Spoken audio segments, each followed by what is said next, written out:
Hey everyone, I hope you're all having a great day. I definitely am, because I am super happy to be following up with you guys, because I had a little message being given to me this morning. So I just finished the podcast regarding the energies of 2026 with the tarot reading, and I did mention that the moon cycle is coming up, which includes our new moon, which is January 18th, a new moon in Capricorn, and a perfect one that really related to the reading I was giving, because it really spoke to a wonderful way to really solidify intention. What is it that we want to do this year? What is it that we're moving into? And so my guides came knocking, and I really am getting better at listening these days, because I'm finding myself really excited for the things that they're sharing with me. And I was really instructed to do a follow-up and to give you guys the ritual that I had mentioned, because I did say that rituals have a way of really activating the subconscious mind. They have a way of solidifying that which we are really desiring and intending to put into the world in a concrete way.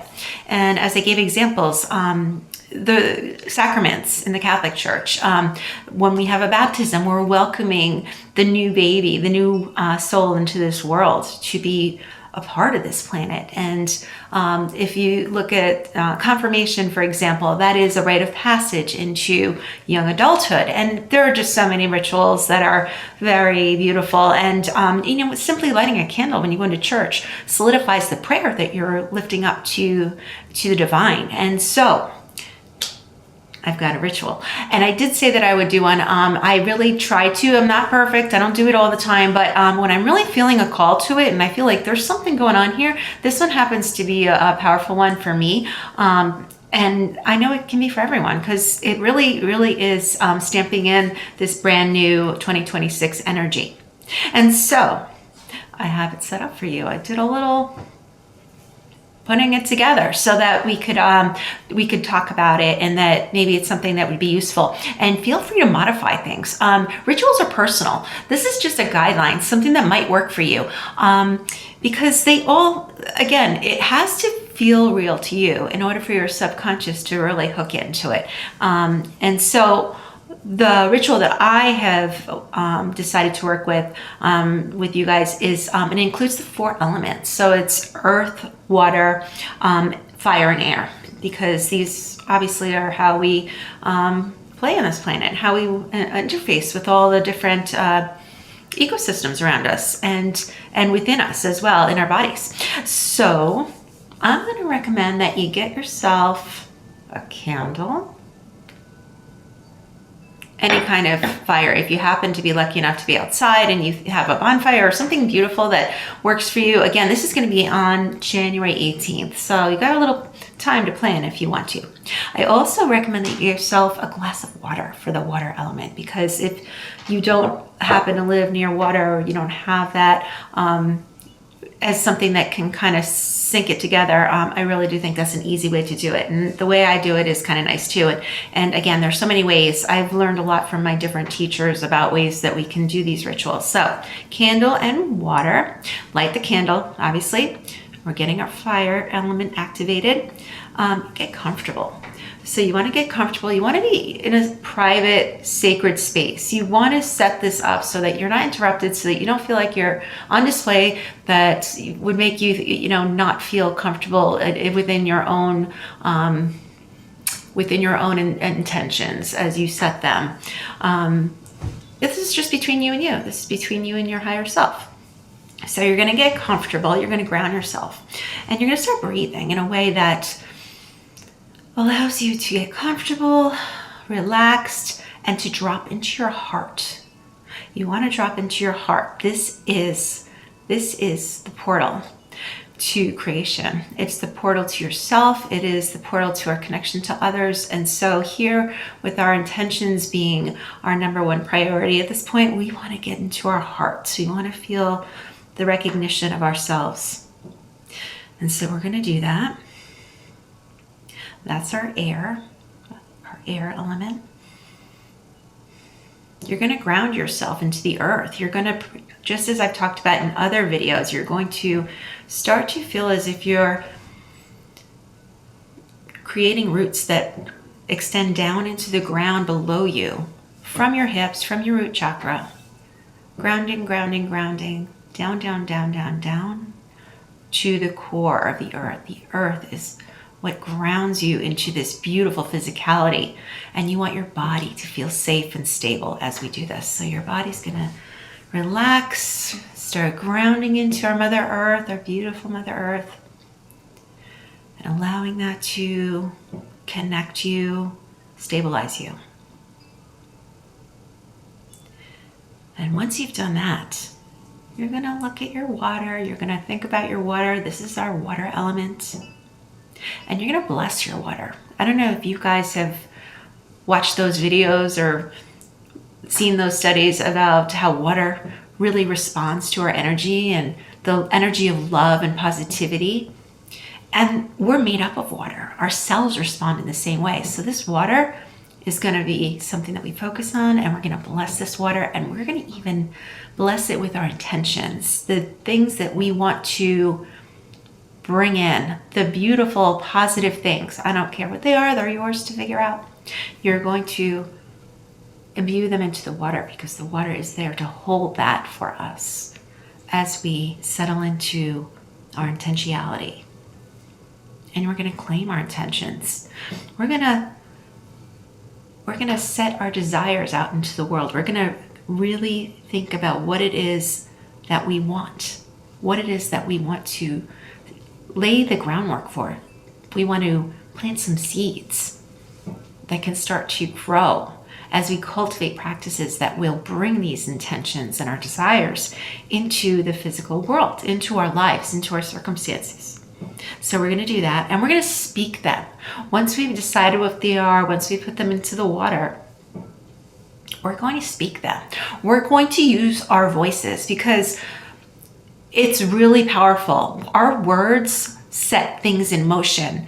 They are energy. Our words hold power, and we need to use them as the sacred tool that they are in order to create, in order to bring in the things that we want.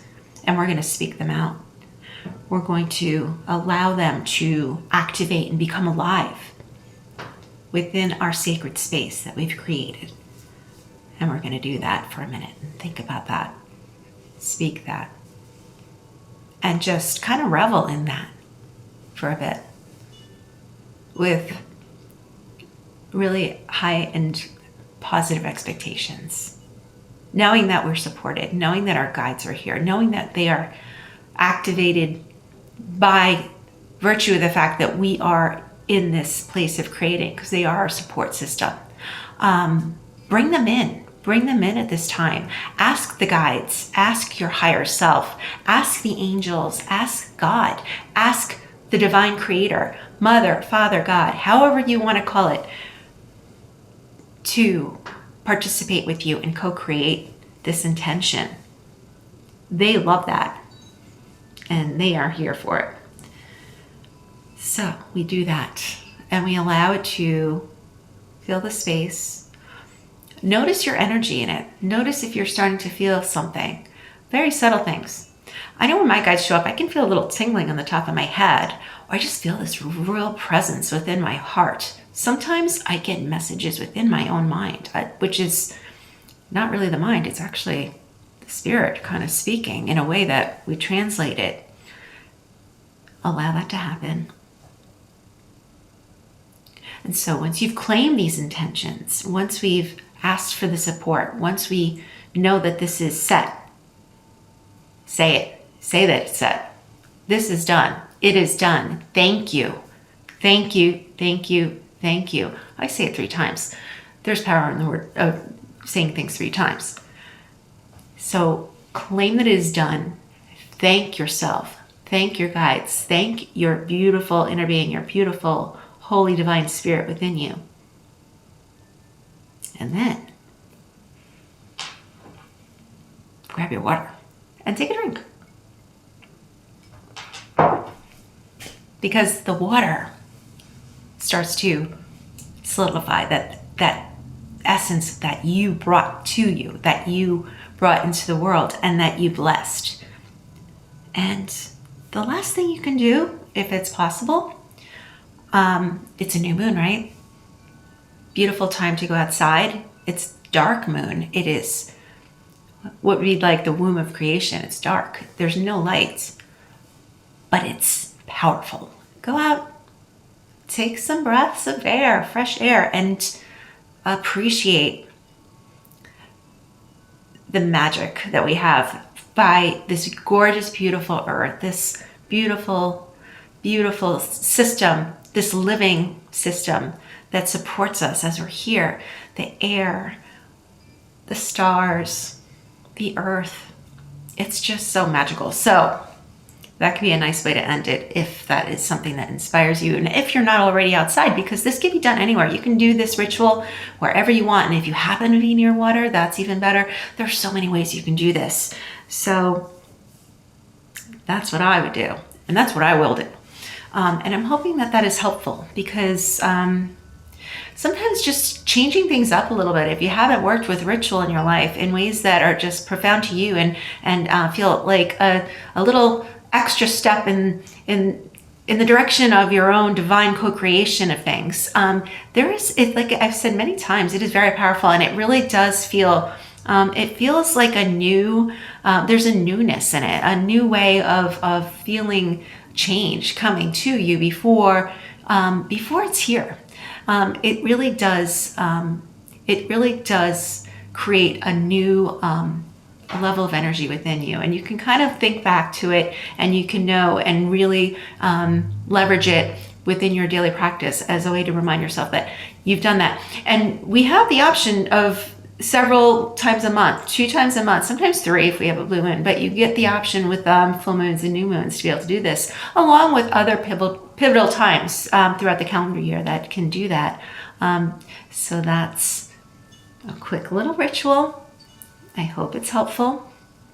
And I also have a little announcement that I'm being knocked on again, prompted to start returning to offering readings, which I took a break from. I really needed to. It was something that I really enjoyed doing for quite a while, and then I found myself, it was just sort of, I had to step away from it, and there are a lot of things that I've talked about before when it comes to grounding the body, getting to be able to hold the energy of this type of energy information is it takes